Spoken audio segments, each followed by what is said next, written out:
नमस्ते फ्रेंड, आप सभी का एक बार फिर से welcome.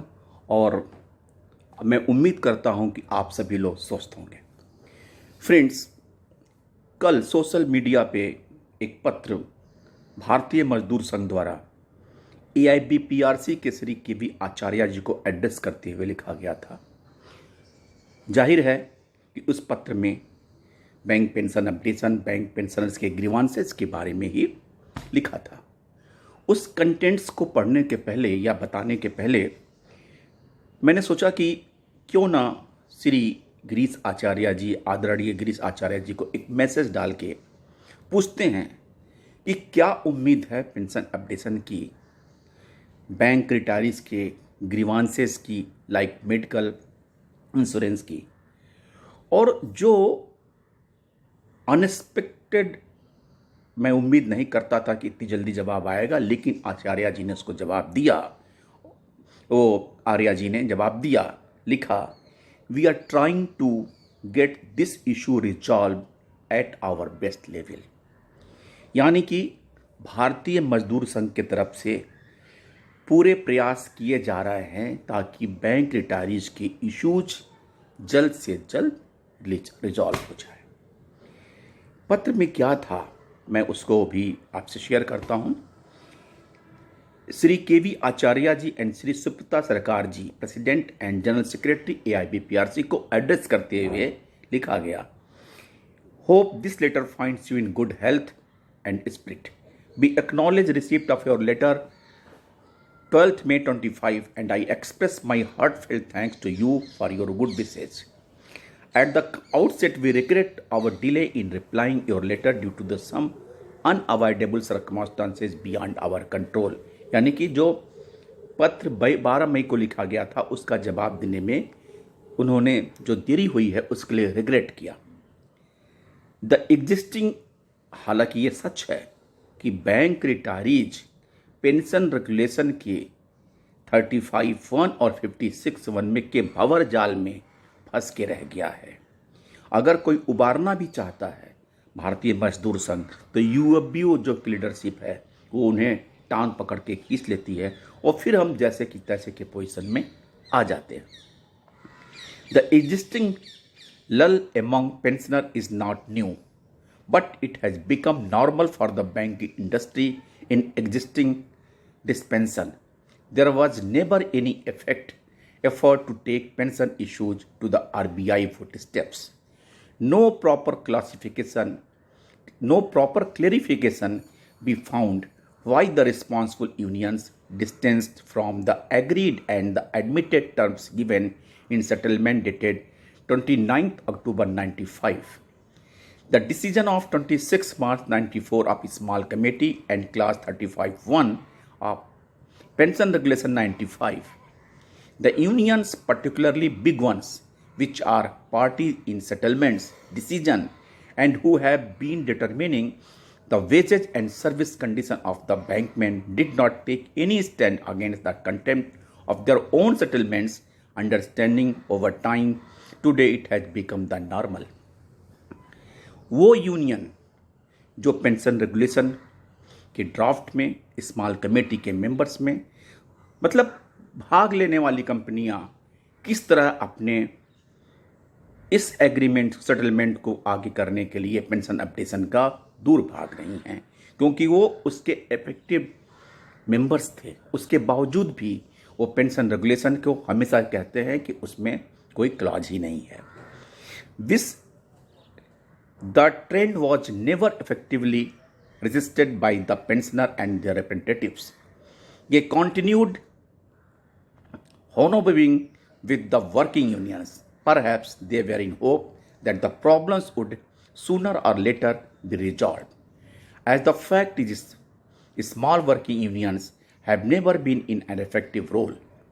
They could create little hurdles which were summoned by big unions management alliance. यानी कि सबका गठजोड़ है, छोटे यूनियन, बड़े यूनियन और जो मैनेजमेंट के अलायंस IBADFS है, सबका एक गठजोड़ है जो पूरा लगे हुए हैं कि किसी तरह से पेंशन अपडेशन ना होने पाए। We disagree with your assessment that the UOBU, IB or DFS raised any voice in front of CLC about pensioners. In fact, raising voice was the work of the unions, UOBU, especially big unions. Why should management, IB or DFS raise any voice? Why should? सवाल ये है कि यूओबीयू के जो big constituents हैं like AIBA, IBOC, अगर इनकी major voice नहीं आएगी तो बाकी लोगों की वॉइस दबके भी रह जाती है। AIBA जो इस बात का दम भरती है कि हमने पेंशन अपडेशन कराया। हमारे एक साथी ने भी बताया था, श्री जयंत शुक्ला जी ने लिखा था एक जगह कि श्री तारकेश्वर चक्रवर्ती दादा चक्रवर्ती ने ये कहा था लखनऊ के कॉन्फ्रेंस में कि पेंशन अपडेशन होगा, लेकिन उसके बाद से उनके ही सक्सेसर इस बात को डिनाई करते हैं कि पेंशन अपडेशन का कोई क्लाज है। So very disappointment from the side of the UOBU and their big unions like AIBA and AIBOC. Prospect of pension updation have been traced with various tactics on the various occasions by none other than big unions. The big unions stepped into the shoes of management and played as the spokesperson of the management on the pension updation issue. Unions were seen signing settlement after settlement by ignoring the demand of pension updation. On 25th May 2015, the union announced in writing with the IBA that pensioners have no contractual relationship with their respective banks. In this way, unions and banks together dismissed pensioners' relationship with banks, and when there is no relationship, there is no question on the pension updation. यहाँ तक कि इन unions ने पूरा का पूरा pensioners का कमर तोड़ने में कोई गुंजाइश नहीं छोड़ी जब उन्होंने 25/5/15 के सेटलमेंट्स में यह कह गए कि बैंक पेंशनर्स का बैंक के साथ कोई कॉन्ट्रैक्चुअल रिलेशनशिप नहीं है, यानी कि कुछ भी कसर नहीं छोड़ा पीठ पे लात मारने के अलावा। In MOU dated 7th December 23, the IBA sidelined the pension updation on plea that the matter is sub judice. It is sub judice but not stayed. But unions did not protest this plea of IBA at all prior to this. On the affidavit of the IBA filed in the Supreme Court, the unions did not make any counter protest in which the IBA said that there is no provision of pension updation in Pension Regulation 95, and the bank pensioners are demanding equality with the central government pensioners. जबकि bank pensioner का demand central government से नहीं है। Bank pensioners कहते हैं कि हमारा pension fund जो हमने स्वयं क्रिएट किया है वो रखा हुआ है और हमारा पेंशन अपडेशन एज पर RBI पैटर्न करिए। This averments of IBA are blatant lie, devoid of facts. Pensioners have been demanding pension updation on RBI lines, not equality with central government pensioners, and that the pension updation with the salary revision is in built condition in pension settlement, followed with small committee decisions and clause 35(1) of Pension Regulation 95. It has been implemented too. We need a permanent solution of updation issue like the one in RBI so that in future no trouble is created. We appreciate your anxiety and efforts being made in this regard. It needs fortification and the greater enforcement. One time solution is needed. एक बार pension updation हो जाए और automatically होता रहा है, जो 30 साल का जो कर्ज बैंक पेंशनर के सर पे है वो खत्म हो। Sometimes in past we received a letter from SC Jain, General Secretary AIBRF, thanking us for doing something in the pensioner matter. He told us to meet but seemed it to be busy, could not turn up. We feel that a better position can be built and prospects strengthened.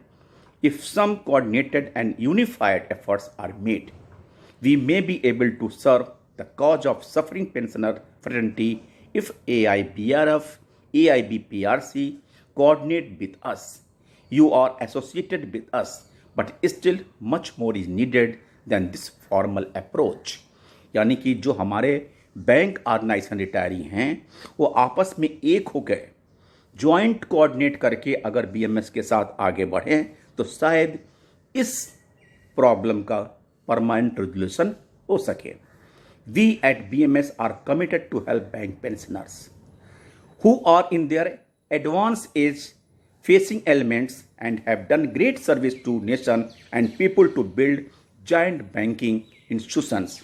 When they are veterans being denied and deprived of their due rights purely on humanitarian grounds, we are pursuing their cause with the help of pensioner activists. Together we can make a difference.